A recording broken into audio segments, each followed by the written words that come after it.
আমাদের press conference চাই, আমাদের প্রেস কনফারেন্স চাই, 6টায় আমাদের প্রেস কনফারেন্স আছে, ওইখানে আপনারা সবাই থাকবেন। এখানে আচ্ছা, এখানে প্রেস কনফারেন্স করে আমরা চলে যাব।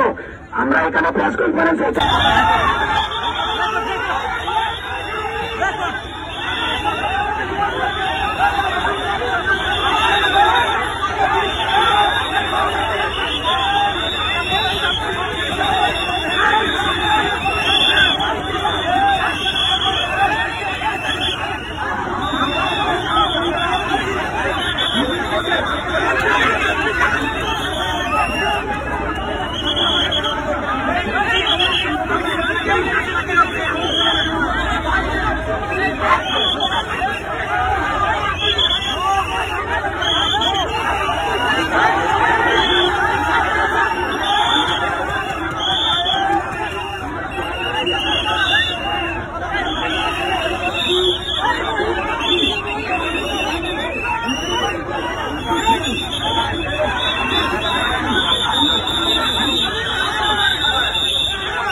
আমরা একটা শান্তিপূর্ণ আন্দোলন করতেছি দীর্ঘদিনের আমাদের দাবির পক্ষে।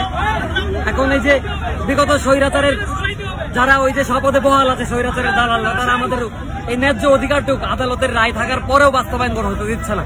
এখন আমরা আসছিলাম আমাদের অফিসে ঢোকার জন্য, তো আমাদেরকে নিজের অফিসে ওরা ঢুকতে দিচ্ছে না।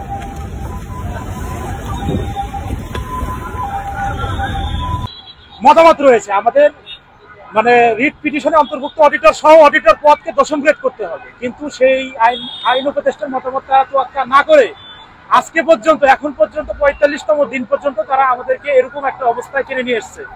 তো তারা যখন আমাদেরকে আজকে আশ্বাস দিচ্ছে আমরা এখান থেকে চলে আসতেছিলাম, ঠিক সেই মুহূর্তে কোনো এক অজ্ঞাত কারণে আমরা নিজেরাও জানি না, আপনারা খেয়াল করেছেন যে পুলিশ আমাদের উপরে এরকম মানে এই যে লাঠিচার্জ, ধাক্কাধাক্কি, জল কামান এগুলা প্রয়োগ করেছে। এটা আমরা ঘোরতর নিন্দা জানাই।